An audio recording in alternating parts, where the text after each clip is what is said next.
Welcome to the deep dive. Our source material today, well, it takes us right into the thick of rapid credit repair. We're looking at this service, Ava Credit Builder. Yeah, and they make a pretty bold claim, don't they? They really do. The hook is turning things like your Netflix or Disney Plus subscriptions into actual credit history. Which sounds great on the surface. Right. And they claim, get this, 74% of users see a score bump, like 40 to 100 points, sometimes in just 7 days. Okay, whoa. That kind of speed, especially in finance, means we need to look closer. Our job here is to, get past the flashy numbers and figure out the mechanics and maybe the hidden catches. For sure.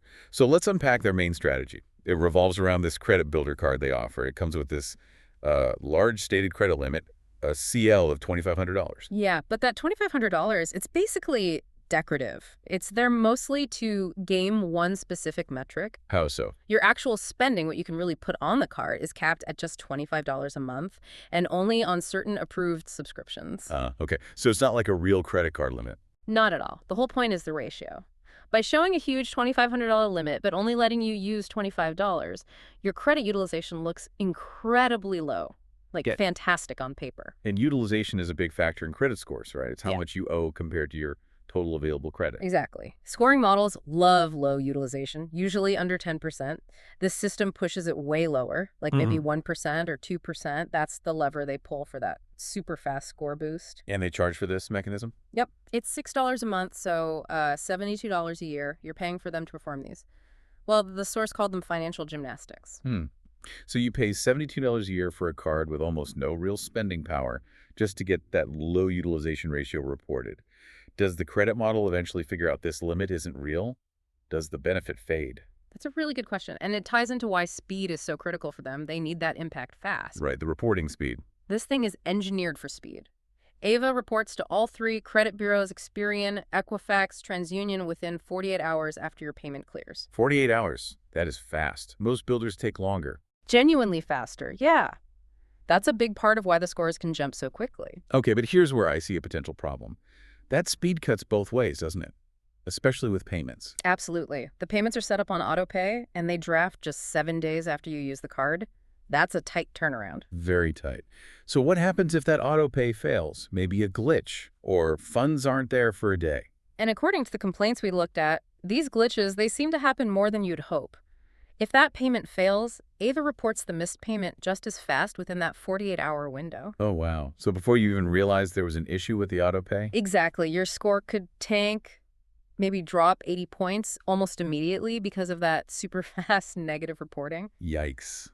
That's a huge risk for a $25 transaction. It is. And they also have this save and build loan option. You deposit like $30 a month for a year, get $360 back. Sounds okay, but the risk is identical. If you miss one payment on that loan, you've essentially paid them $72 for the privilege of wrecking your own credit score fast. Okay, so let's try to bring this together for the listener. It feels like this product has like a split personality. It really does. On one side, you see these complaints with the Better Business Bureau.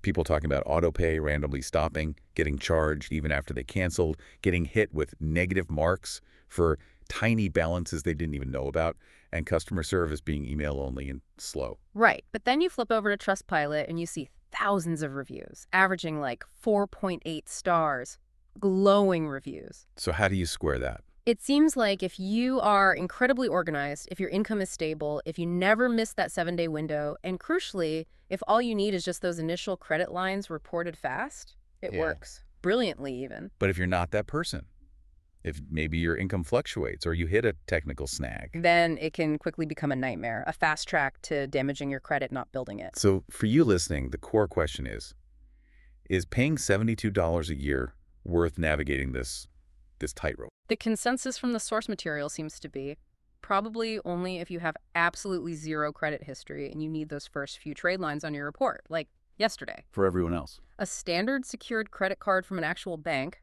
might be slower, yeah, but it gives you real purchasing power, builds history safely, and you avoid these high-stakes subscription gymnastics. So a potentially rapid game, but with a very sharp, very fast downside if anything goes wrong. We covered a lot there. Yeah, and it leaves you with a pretty important thought, doesn't it?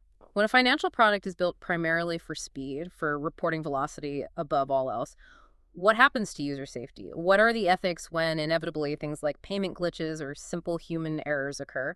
It really makes you question the balance between rapid results and consumer protection, something to consider.